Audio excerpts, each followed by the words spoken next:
You're probably gonna see me make a lot of faces tonight. I burned my thumb like less than an hour ago on a flat iron because I'm a genius, because my brain said, hey, I'm dropping this really hot device.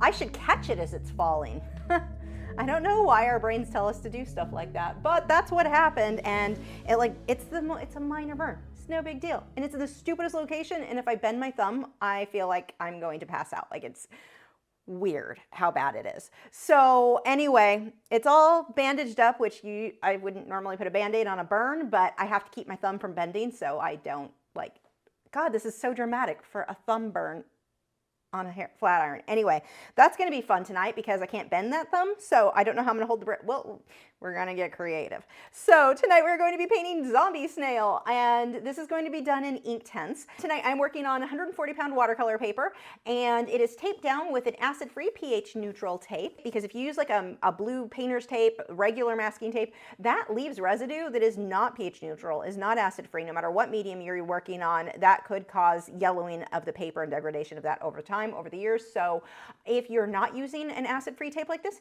just cut off wherever the tape was. Like, cut your paper so it's a little bit larger than what you want that end result to be, and I would just cut off anywhere where the tape was, and you're safe. Inktense, it is very, very versatile. Most of what I see online with Derwent, what they share is like the more on textile stuff, like painting shoes, painting fabric and stuff, which it can certainly do.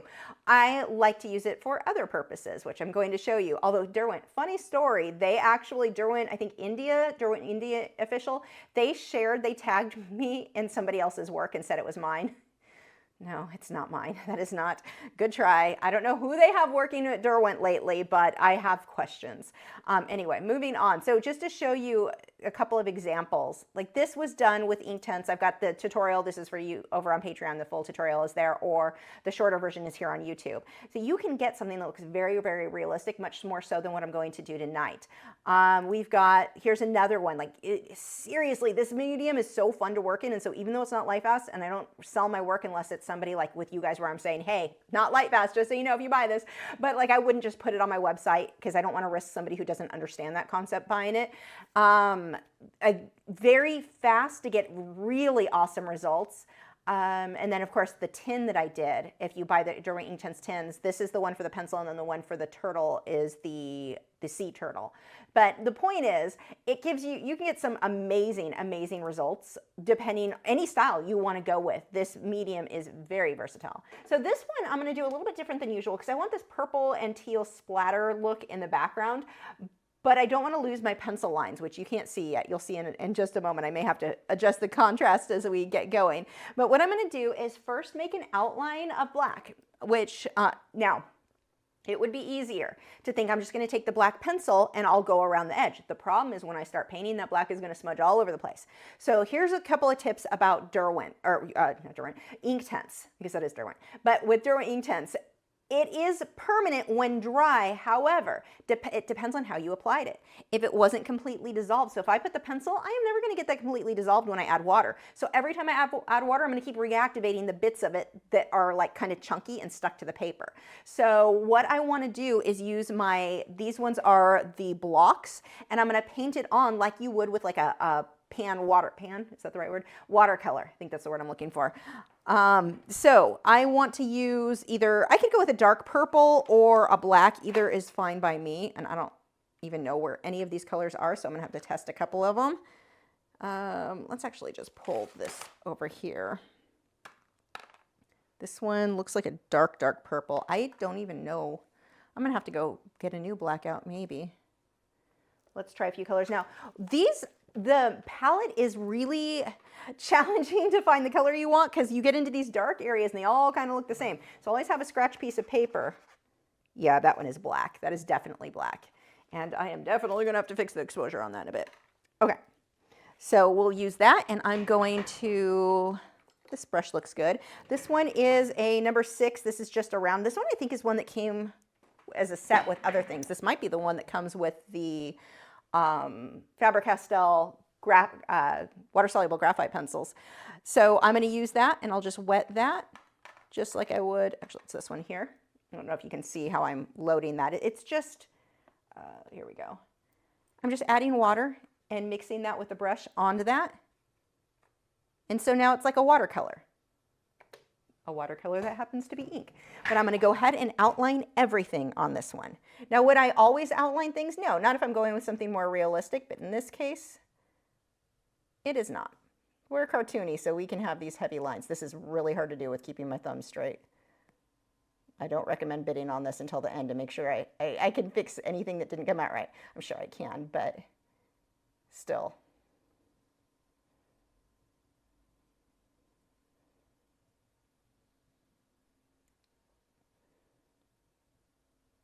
Now, none of these lines, like you can see how I've got these hot spots where some are a bit darker, it doesn't look great.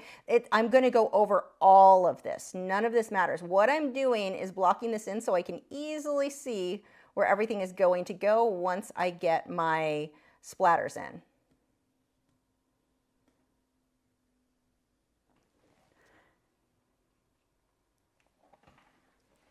And I do this a lot though, and now not necessarily lining it with black, but I do this a lot when I work with Inktense where I will line in some of my darker values first and then paint everything around it. This is a more extreme version because we are going with that cartoony look, but let's see.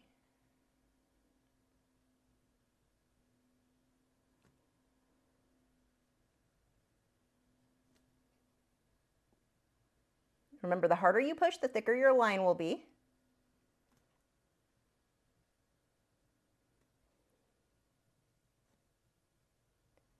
Now, I'm not trying to get this to be a super dark black. And here's another tip. With Inktense, the black Inktense block, when you paint it on like this, is never going to be quite as dark as the Inktense pencils will be. When I go over this with my Inktense pencils, that's what's going to make it super dark.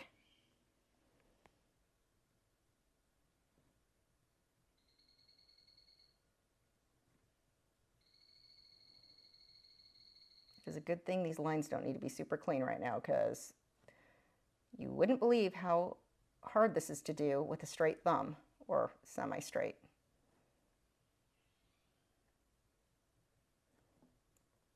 Told you I was going to whine about it all night.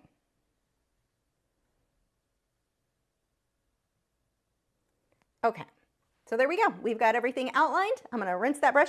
Now, I am using distilled water because there is all kinds of crap in our tap water, chlorine, chloramines, and all kinds of other minerals and crap that, fluoride, that not only do I not want to drink, but I definitely don't want it on my artwork. So one of the things that I've seen people complain about with certain water media, whether it be water-soluble graphite, Tints had a lot of complaints about that it faded even when not exposed to light. Well, that's not a light-fast issue. I think in most cases, they're using tap water, and it's a tap water, like they're just not playing nice with that. Distilled water all the way. You don't have to worry about it. Now, normally, if I'm going to do something really realistic with Inktense, I usually will use a water-soluble graphite to draw everything out so that my graphite lines don't show through. But in a case like this where I want heavy lines everywhere, I just used a regular graphite pencil. So now that is dry enough, and I'm going to go ahead and start with splattering. Now, I want to use a larger brush than normal, and whenever I want to get paint to splatter, I like something that's fairly stiff. So I'm not going to use a watercolor brush. Those are just going to, like, you try to splatter and it just flops over. And when I use Inktense, I can use brushes I use for acrylic, and you can use brushes I use for watercolor. Any of those are going to work. Now, people will often ask, can I share my oil and acrylic painting brushes? And I say no to that because water and oil don't mix.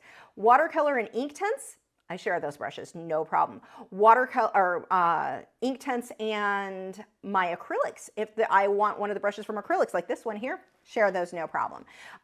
With watercolor, I don't typically use as stiff of brushes. With Inktense, I typically will go with stuff a little bit more stiff than watercolor likes. So that's why I can get away with using some of the acrylic like this. So, and then of course I'm going to splatter, so that's part of it. So let's start. I need to pick the purple first. I think this purple looks like it'll be okay, but I need to test it. So as always, I'm going to take my paper there. Let's see how that color is. That looks meh. That might be good. What about this one? This one I think is too, no, that's too much. Let's see if I've got it in between. There's so many colors to choose from, so I can try a few of these till I get the perfect color. Or the one that, no, that one's too blue. I don't want that much blue.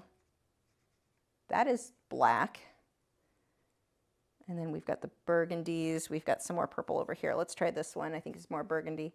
Yeah, I think I'm gonna go with the first one I chose. I think this one is going to work the best.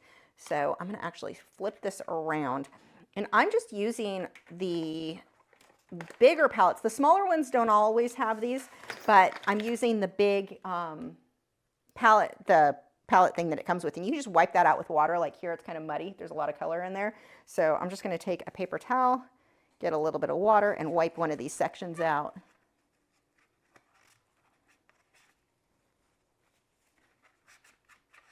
I don't need it perfectly clean. It's just that if there was a lot of black, and there might have been in that case, I want to go ahead and remove some of that. Okay. Now I'm going to go ahead and switch cameras because I know I'm going to forget once I get started. Now I'm going to actually mix the color with this brush, but mix it in with water, make my little batch of this, but I'm going to then load it onto the other brush because the other brush is too big and bulky. So I've just got water. You can see I'm going to scrape that in there. Again, loading that, just scraping it in there. Actually, I lied. I am going to pull this up so you can see a bit better. And then fingers crossed I remember to switch cameras. And I just keep dipping it back in my water and working that back and forth. And then wiping that into there. I want to get a decent amount.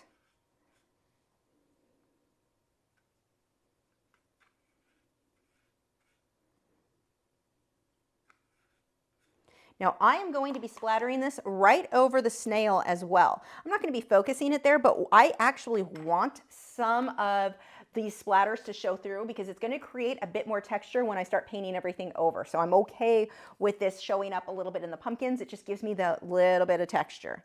So I'm going to dip my brush. I'm going to get a little bit of water on there. Go ahead and load that with my Inktense. Normally I would use a palette knife, but I could not find one. So I'm just going to use the back of any paintbrush.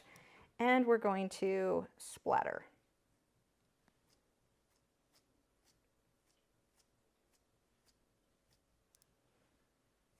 I'm going to get some more of the magenta. Actually, I'll probably make it go a little bit faster by, let me dry this. I want some of the more magenta color mixed in. Now you can see why I did the black first, because I would have lost all of these lines if I would have started with just the splatters. And I had that purpley color I liked. I think, was it this one? It was one of them I liked. This is going to make a mess. I may regret this, but I want to try to speed it up. I'm using the big brush to try to mix some of this in, and more water this time. So with the Inktense, if I want it to be lighter, I just need more water. If I want, if you add white, you're just going to get pink. So that is not what I'm going for here. So that is a lot of water. This is better if you do it flat, but so I'm going to get the paper wet so that these droplets spread out a little bit better this time. I don't want it soaking wet, just a little. There we go. So that's going to let these be lighter and spread a little bit better. I'm going to get a little bit more water on that brush. I'm not even going to load it with more ink. This is going to be lighter.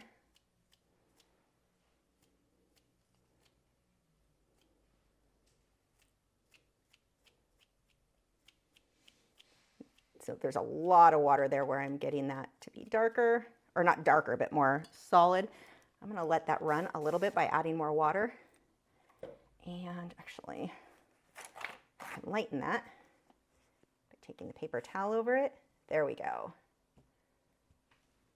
That gives me more the look I'm going for.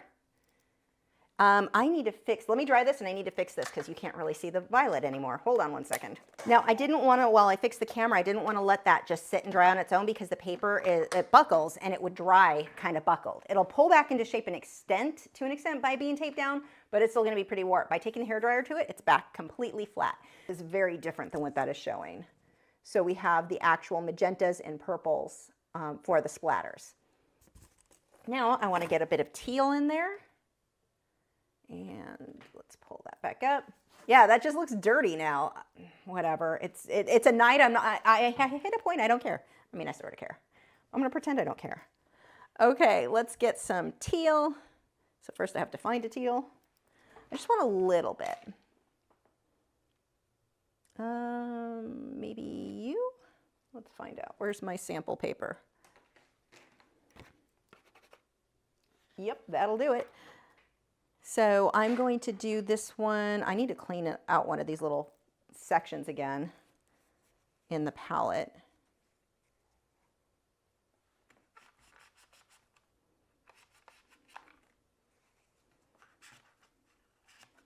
Good enough. And I'm going to do the same thing. Let's load that up with a bunch of water.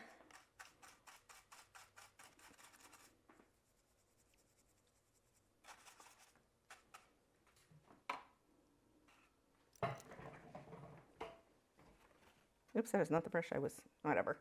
Okay, and I'm going to actually do the same thing. I'm going to get it wet so that it's not too crazy. Yeah, that's still a little bit more bold than I want, so I'm going to thin that with a bit more water. There we go. Just want that hint, a little bit of the teal in there. Okay, now I'm going to dry that.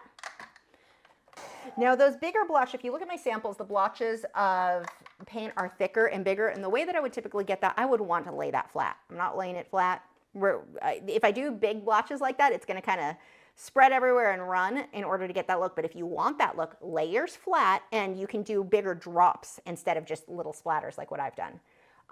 It's just that when I photoshopped this, when I did the digital painting, that was easier. So anyway, okay, I'm okay with I want there to be some texture in here, but I'm going to come through with some white over most of this, just not the shell. The shell can stay that bold, but the snail himself and the pumpkins, I'm going to go over that with white first. White is going to be more opaque, and it's going to make it so that my oranges and such stand out a lot better.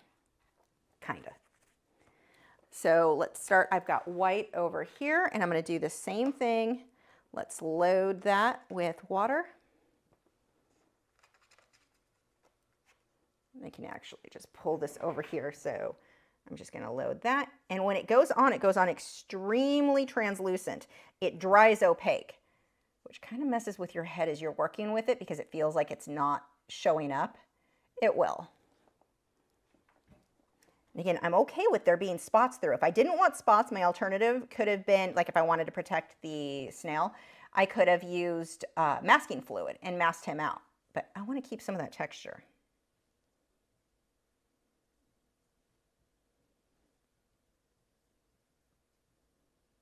So see how it just looks like a muddy purple? It won't when it's dry. Again, just loading that. And just keep dipping the brush in more water. Now you can use colored pencil over Inktense. It just doesn't stick that well. I actually like Inktense pencils over it better. If I want to use colored pencils over something, watercolor is amazing for color, like a mixed media.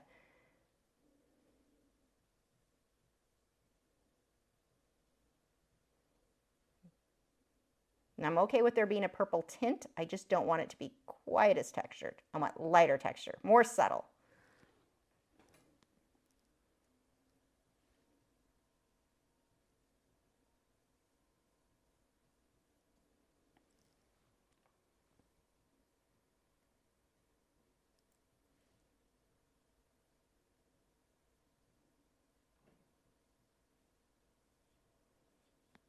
Put a little bit more on here.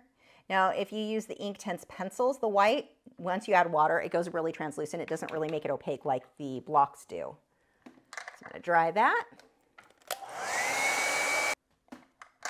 Okay, I'm going to get a shadow, a little bit of a purpley shadow underneath the snail. So I'm just going to take the same colors I used for the splatters and go right under there. Mine is more magenta than what that screen is showing by a long shot, so I'll have to mess with the lighting again.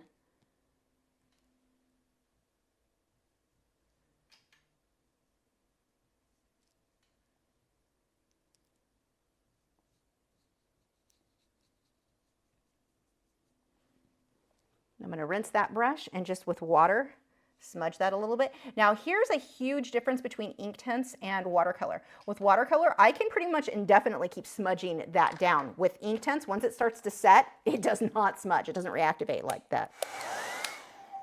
I'm going to darken up right in here now.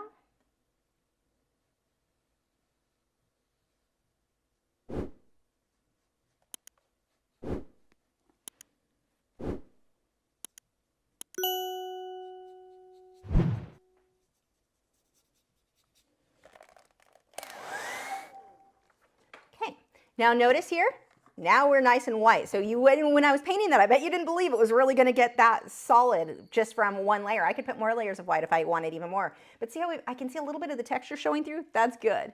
That is what I want, so that it looks like I've got all this extra detail, which I really didn't. It's just that background showing through. So let's go ahead and start with, I'm going to put just a base of the purple, being that I already have it out. We've got this magenta color and some purple. I'm just kind of mixing those two together.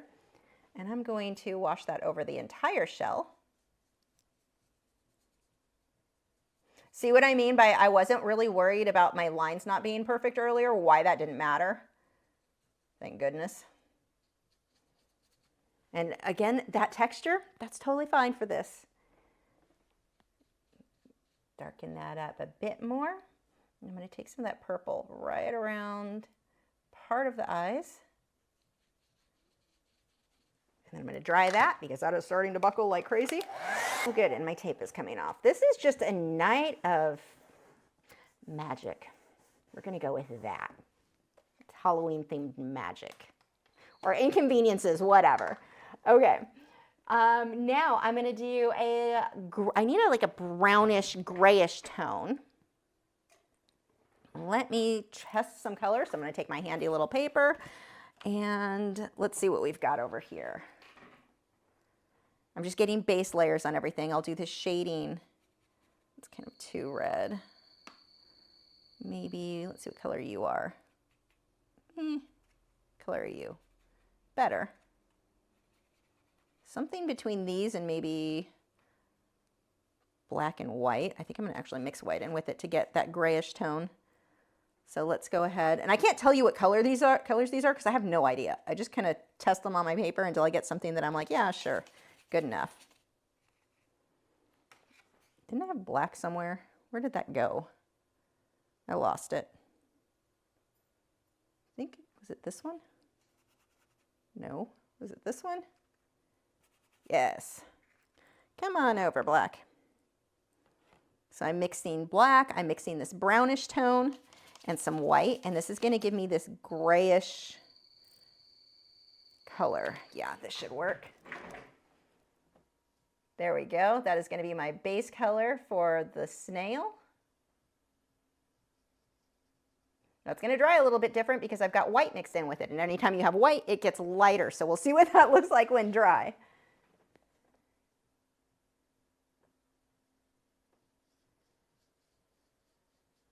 I mean, it looks good now, but we will see.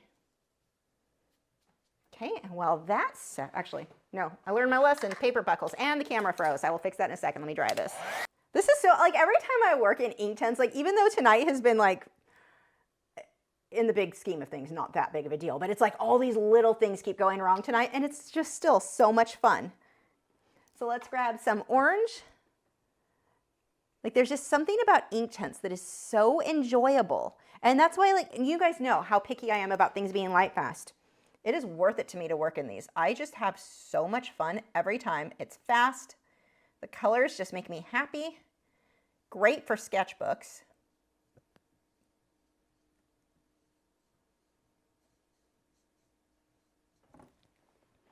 And if, like, what I normally do is just sell or make prints. So it's not like I can't make any money off artwork that I do with Inktense.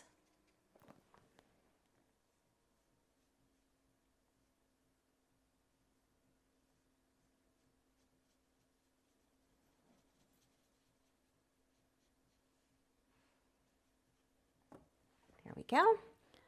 And I can pull some of that brown I did earlier from the Zombie Snail. Actually, let's just mix a darker color now. We are almost ready for the pencils. Over here, I've got black again. And I don't even remember which colors. Something over here, this one. What I'm doing is mixing I want a brownish gray color. So anytime you want a color that has a gray tone, you know right off the bat you're going to need black and white. And then you just add in some of the color, whatever the ish color was. So like brownish gray, I need more, I just add the browns in. Let's get a little bit more water there.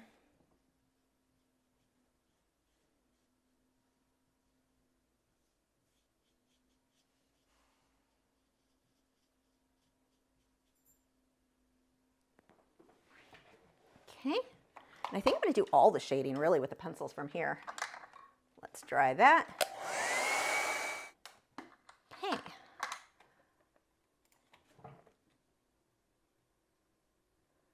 Let's get started now with the pencils. So I'm going to put my blocks away. Now, I can use blocks again later if I need to, but let's get all these cleanly put away. Don't leave, like if you look at this, see how I've got water in there?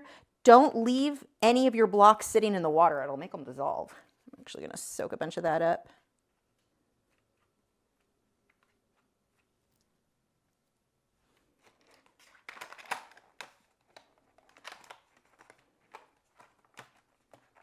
Get back in there.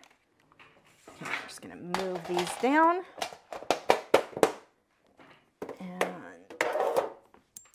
We will focus on the pencils for a bit. That is a horrible noise. After I get some tea.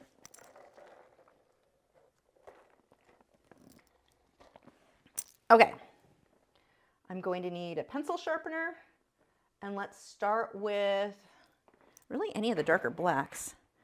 Now, one of the things you want to keep in mind, these colors, like when you work with colored pencil, let's say I want a light teal. I can use a light teal color.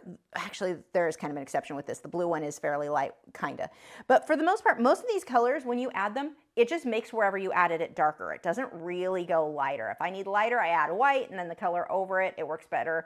Like the thick Inktense blocks, those will lighten things, and it gives you a really cool effect. I'm not sure on this size if I'll end up using that tonight, or that technique. But with the Inktense pencils, it really just makes things darker. So be aware of that.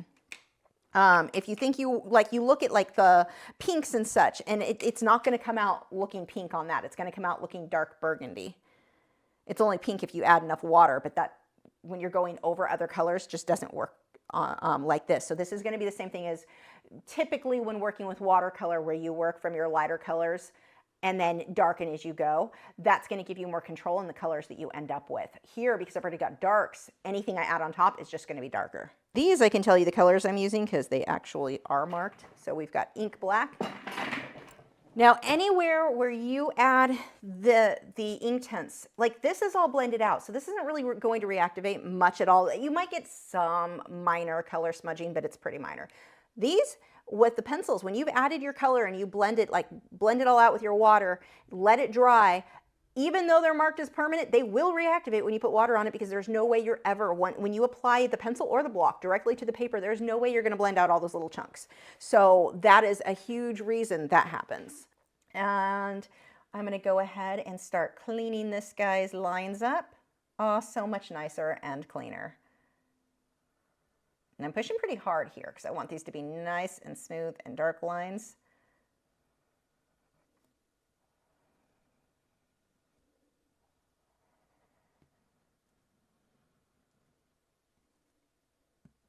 My thumb is not hurting as much, so I'm able to actually draw a little bit better than when I first started the stream. So yay to that.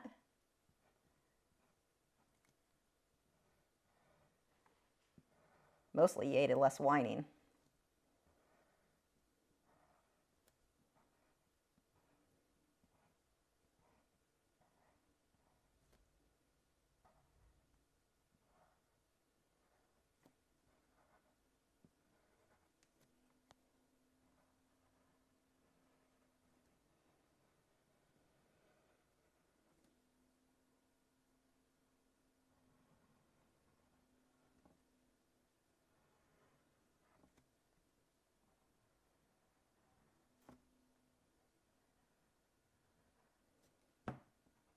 Just going over everything we already had.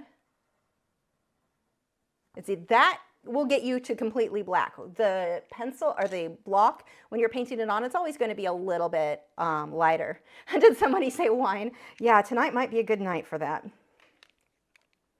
A little late once the live stream's over though for me. Okay. Where is, here we go, pencil sharpener. Is this one gonna fit? No, that one's too thin. There's my good one. So I just use these little metal comb sharpeners. And I'm going to even darken these with black too. I'm going to go over some of this with the magentas. but just keeping with that cartoony dark outline.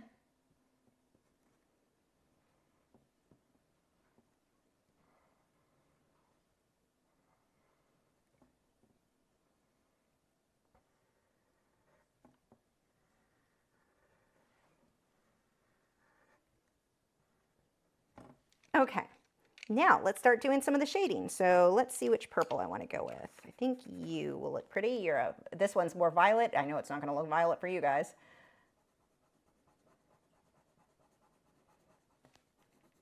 And it's up to you whether or not you want to use water to blend something out. If you like how it looks with just the pencil by itself, you absolutely can leave it like that. The pencil is going to completely change how that looks. So I always recommend test that on another piece of paper before you add water.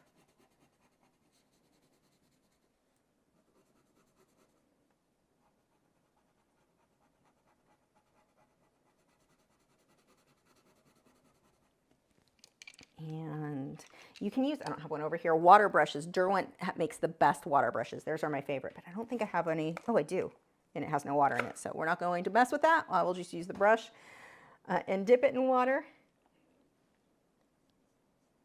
See how it completely looks different. So this is why you want to test it and know what it's going to look like on the paper first.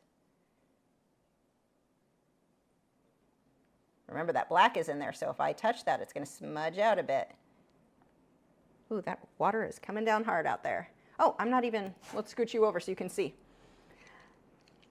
That is pouring. It has not rained in Texas hardly at all in like a year, so this is kind of nice. Okay, I'm going to dry that.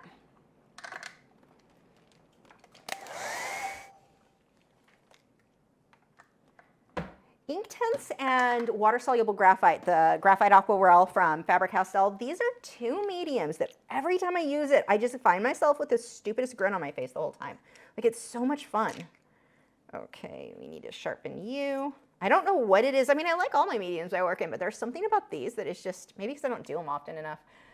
Let's go ahead and build up some little shading in here. And this color is fuchsia.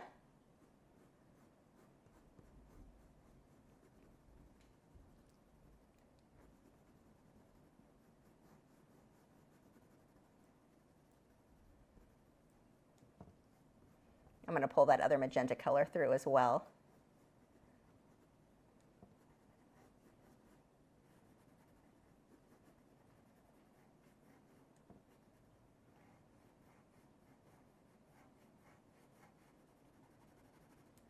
See how we're going in around the cracks of the pumpkin?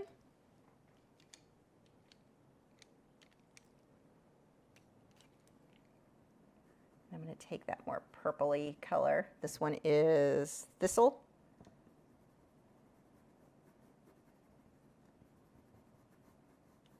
Focusing more on the deeper crack there.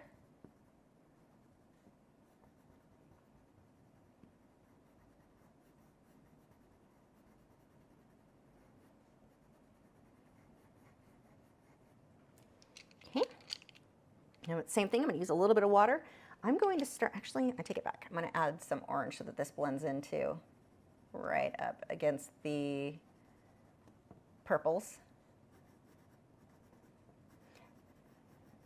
See what I mean by how fast this is? Like, with all the drama I had tonight, like everything going wrong. Look at, I'm almost like, we're nearing the end here. So this just has water on it. I'm focusing on the center. And then I'll push it towards the cracks. Remember, the cracks have black, so I've got to rinse the water off that brush, start in the center, and then push it to the black area. You don't want to keep working back and forth over both, or you're going to pull that black over the orange and get more mud than you might want. And every time I'm just dabbing it in water before I go on to the next area if I've gotten near the black. Just lifting some of that here. Same thing, dipping it in water because I got too close to the black. And I say too close, I did it on purpose, but I know that every time I get close to the black, I'm lifting it onto the brush. See how dark that is? Which is great. I like how it looks, but I need to clean the brush when I switch back to the lighter oranges. You've got to be careful when you're using blacks up against orange because they will start mixing into a hot mess. collecting some of that. So again, rinse the brush, dab it on my paper towel, start with the center orange and then push it out to the dark areas. Again, rinse the brush, dab it on the paper towel, start in the center orange and work my way, push it to the dark areas.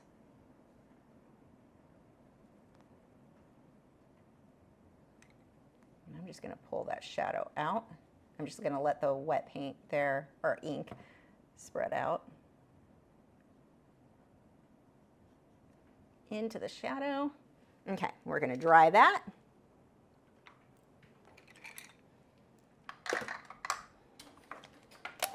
And I need a brownish tone because I forgot to fill these guys in, so let's just get a solid area there.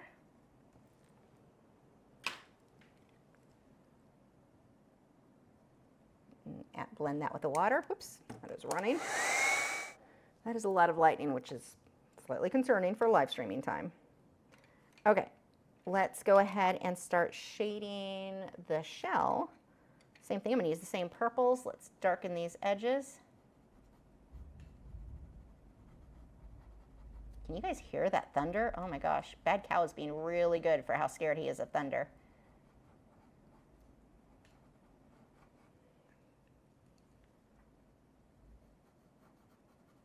So see how I'm shading the edges of the little shapes on the shell? Same thing we just did with the pumpkins, basically shading the cracks.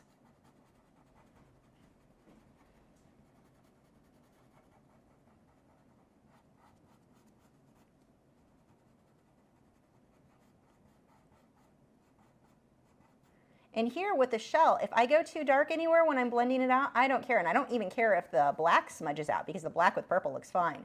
I can come back through with my white pencil and get my highlights back in as needed. Okay, now we'll grab some water. Just smudging that out a bit.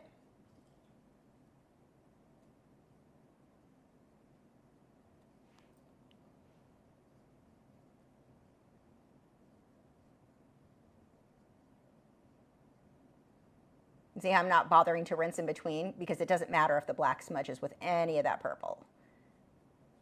You just have to be careful when you're dealing with blacks and oranges. So we just blended his shell, we dried his shell. I can come through with some highlights just a little bit with the white. I'm just lightly gonna go over that. The white Inktense pencil is weird. It is the one color I almost never blend out with. Wow, that has no color saturation, what you guys can see.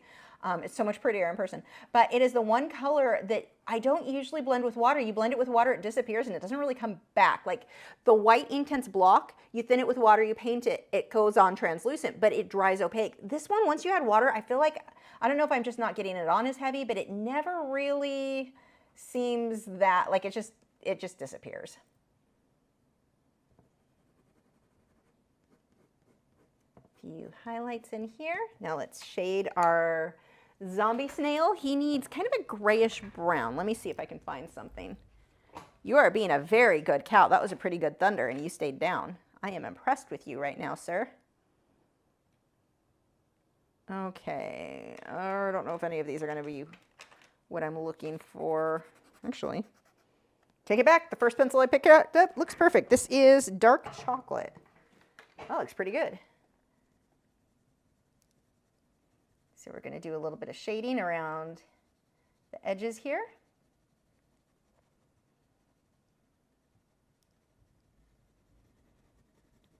And you may have to pull a little bit of purple into that as well.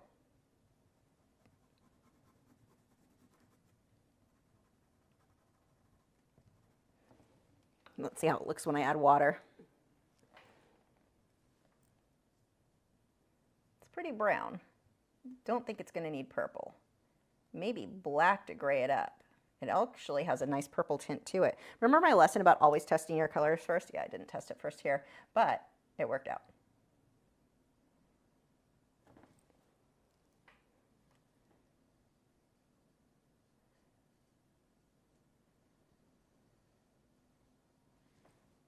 I'm rinsing that brush where I want to just use water to let that blend out here.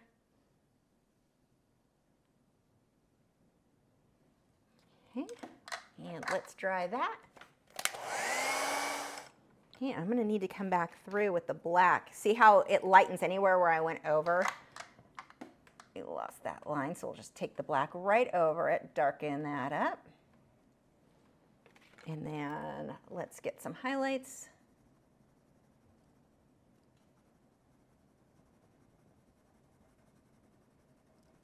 I'm just doing little circles, making it a little blotchy.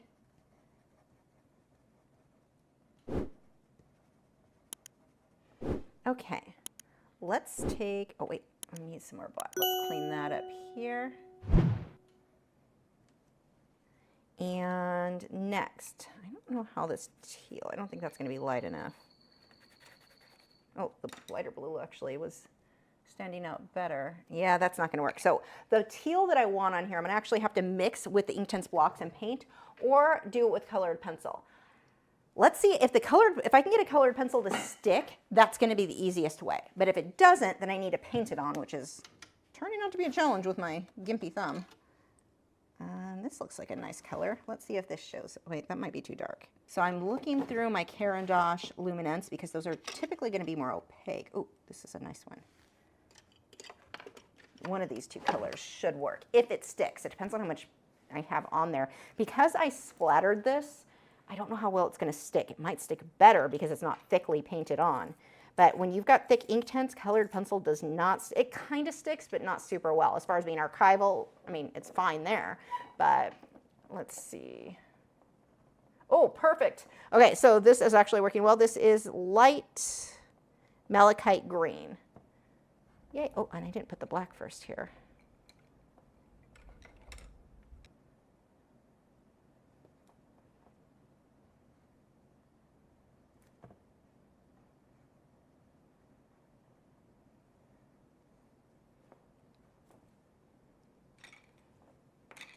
Okay, so let's go ahead and line that with the teal. That's showing up really well. Yay!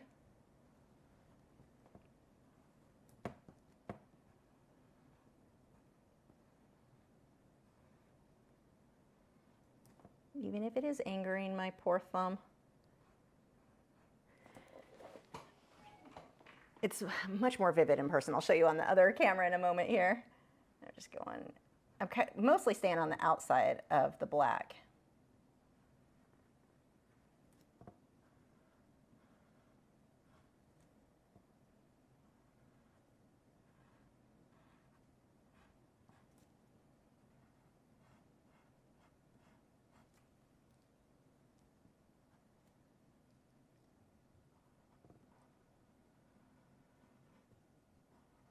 I'm pushing really hard to get this to show up well.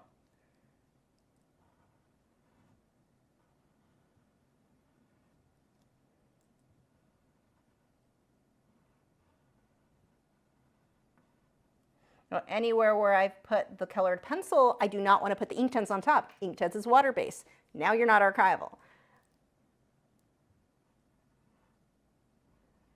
Actually, just in case on a couple of these areas, I'm probably going to need more black. I'm going to use it with a regular black colored pencil, so I don't have to worry about mixing those two.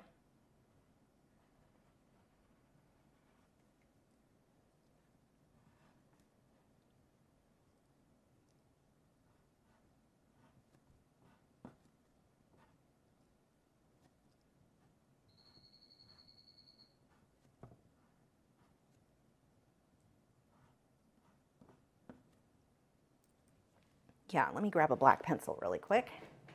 I think I'll go with the Polychromos, just because I can get it sharper. Although, yeah, I don't know whichever one I find first, I think I'll go with. There we go, it is a Polychromos.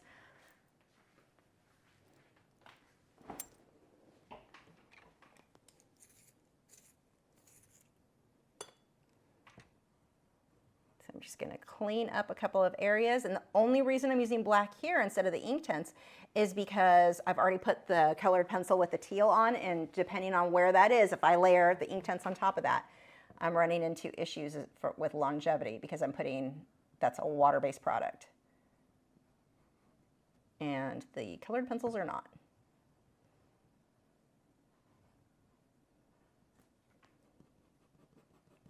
Pull the shadow out a little bit more.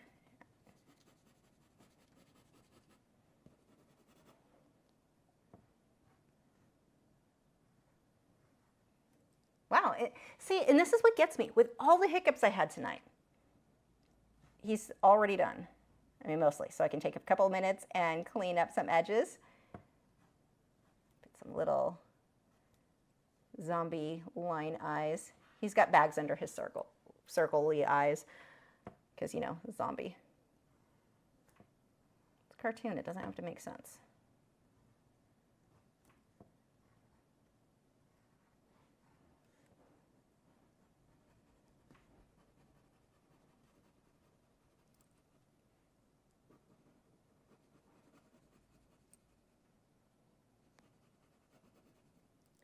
Oh, and we've got to give him his little zombie stitches, or scratches, or whatever they are.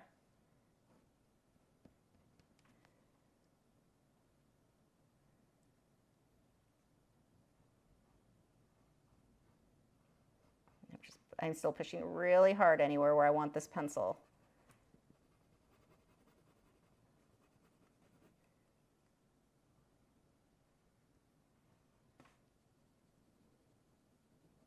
Lighter where I'm doing the shading.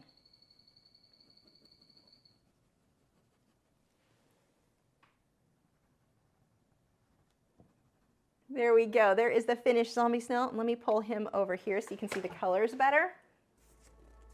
So there we go. You can see we've got a lot more with the magentas in the purples. If I go closer, it's just going to go out of focus, so that doesn't really show. But yay, Zombie Snail.